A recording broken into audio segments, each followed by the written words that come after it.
नमस्कार, दिव्याज किचन मध्ये आज तुमचं स्वागत आहे। आज आपण बघतो आहोत मालवणी भेंड्याचे सार। स्पेशल हे सार श्रावणात जास्त करून बनवलं जातं। याच्यामध्ये कांदा लसूण ऑप्शनल आहे, घातलं तर छान चव येते, पण शक्यतो कांदा लसूण न घालता केलं ना तर छान एक चव लागते। राईस बरोबर, चपाती बरोबर, भाकरी बरोबर खाता येतं।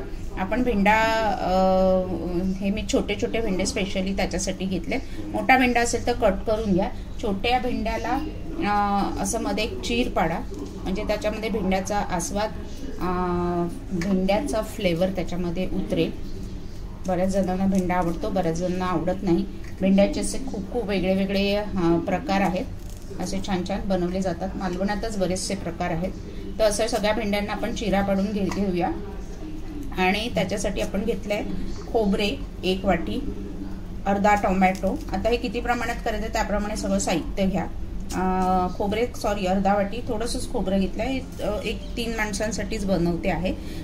अर्धा टोमॅटो, खोबरे, आमसूल, कोकमे, 4-5 छोटे भेंडे, सुक्या मिरच्या लाल। हे तिखटाचं प्रमाण कसं हवं तसं घ्या। अर्धा चमचा धणे, अर्धा चमचा बडीशेप, हळद अर्धा चमचा। आणि आता आपल्याला हे भेंडा सोडून आमसूल सोडून सगळं वाटून घ्यायचं आहे। मिक्सरला मऊ त्याची पेस्ट करायची आहे।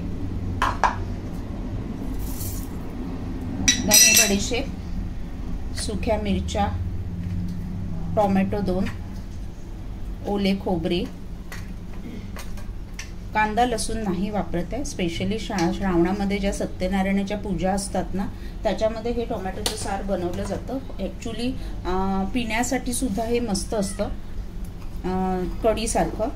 हळद साधारण पाव चमचा। आणि आता ते छान मऊ आपल्याला वाटून घ्यायचं। झटपट होतं, सोपं आहे, भेंड्याची चव येते। स्पेशली मालवणी भेंड्याचं सार म्हणतात त्याला। आणि आता मी छान मऊ असं वाटून घेते। हो, मस्त बघा, रंग छान आलाय ऑरेंज। आता आपण फोडणी द्यायची आहे। सिंपल आहे, झटपट होतं, चवीला अप्रतिम लागतं, नुसतं पण पिता येतं सूप सारखं। पॅनवर आपण गॅसवर भांडं ठेवलं आहे, फोडणी द्यायची आहे। राई जिऱ्याची फोडणी, सिंपल, कढीपत्ता,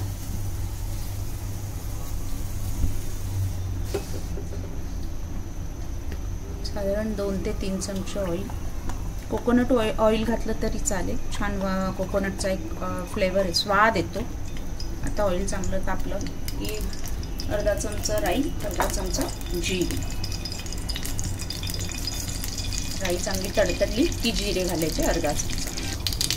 राई तडतडली आहे, जिरे अर्धा चमचा, कढीपत्ता,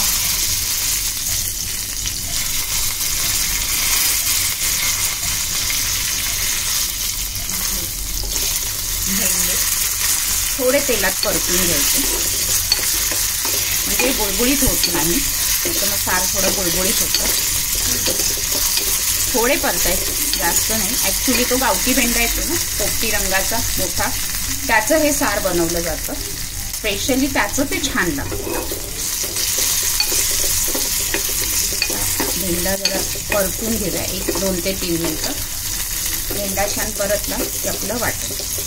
चांगली उकळी आल्यानंतर कोकम, मीठ, कोथिंबीर आणि गुळाचा छोटासा खडा, आंबट गोडपणा येण्यासाठी।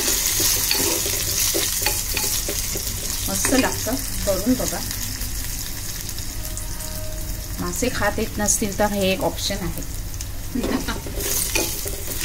असं सुरण पण तळून घालतात, छान लागतं सुरणाचं सार पण।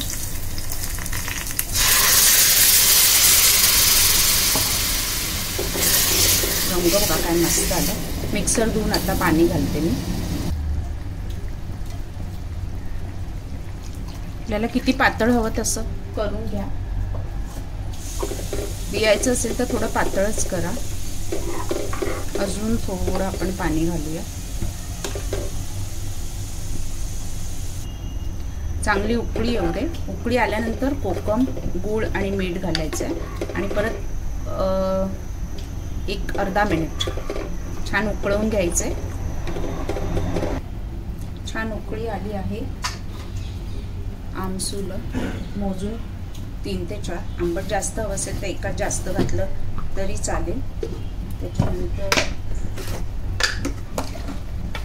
मीठ चवीनुसार,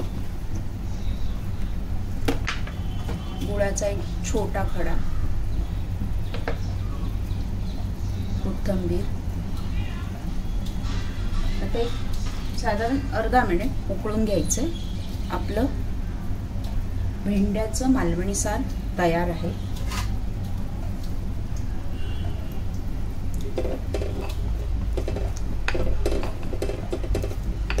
आमसुलाचं आंबटपणा त्याच्यात उतरेपर्यंत अर्धा सेकंद छान उकळून घेऊया.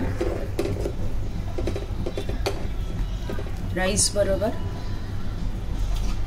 भाकरी बरोबर, चपाती बरोबर किंवा नुसतं सूप सारखं पिण्यासाठी अप्रतिम करून बघा.